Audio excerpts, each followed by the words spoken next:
আজকে একটা ছোট্ট একটা বিষয় নিয়ে একটু বলার জন্য এসেছি কিছু কিছু মানুষকে।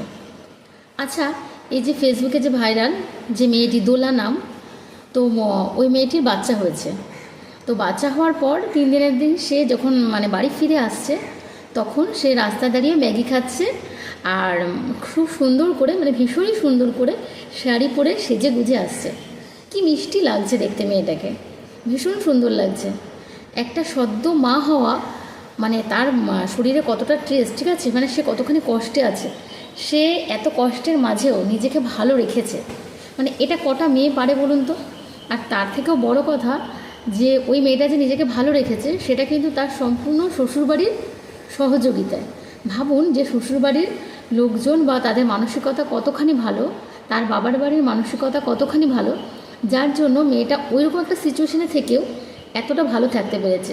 আমি বুঝতে পারি না যে কিছু কিছু মানুষের এত ফাটে কেন, তাদের এত কিসের জ্বলন। অবশ্য ফাটে তাদেরই, আমার মনে হয়, যারা এরকম শ্বশুরবাড়ি পায়নি, তাই নয় কি? তো যাই হোক, আমার কিন্তু মেয়েটাকে ভীষণই ভালো লেগেছে। আর আমারও যখন সিজার হয়েছিল, ঠিক আছে, তো তখন আমার মনে আছে আমার যে বাচ্চা হবে, ঠিক আছে, তাতে আমার বিন্দুমাত্র মনে হয়নি, কি বলবো, আমি সবসময় সেজে গুজে বেশ ফিটফাট থাকতাম।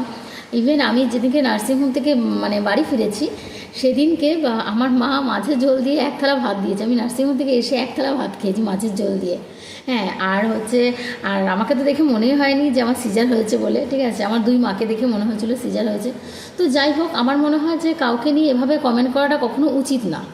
হ্যাঁ, তো আমাদের ওকে দেখে আরও ইন্সপায়ার হওয়ার কথা যে একটা মেয়ে এই অবস্থাতে দাঁড়িয়েও একটা মেয়ে কতখানি ভালো আছে, নিজেকে ভালো রেখেছে।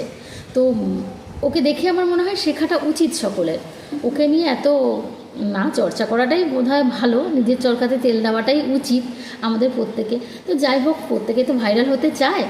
তো আমি এটুকুই বলবো, আমার ভীষণ ভালো লাগে মেয়েটিকে, শুধু মেয়েটিকে না, ওদের প্রিয়স্মিতা, ওর কি বলবো, দোলার যে দেওর, দোলার বর, ওদের পুরো ফ্যামিলিটাকেই আমার ভীষণ ভীষণ ভালো লাগে।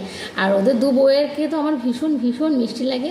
খুব ভালো থেকো দোলা, তোমার জন্য অনেক শুভকামনা রইল, তোমার পরিবারের জন্য শুভকামনা রইল, আর সবশেষে রইল তোমার ওই ছোট্ট মিষ্টি পরির জন্য অনেক অনেক শুভকামনা রইল। খুব ভালো থেকো তোমরা দুজনে, আর সকলকে ভালো রেখো।